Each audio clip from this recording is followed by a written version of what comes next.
घनिया काहे फूले लगलिया आवेला घनिया काहे फूले लगलिया ननदी फूलल फूलल गलिया छुपा ले ननदी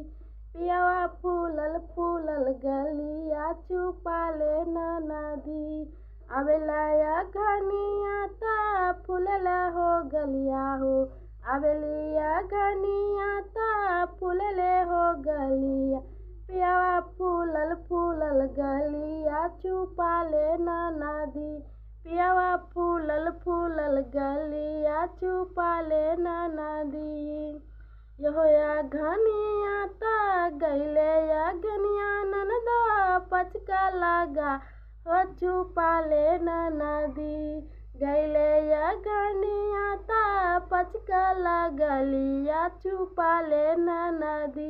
पियावा फूलल फूलल गलिया छुपा ले ननदी।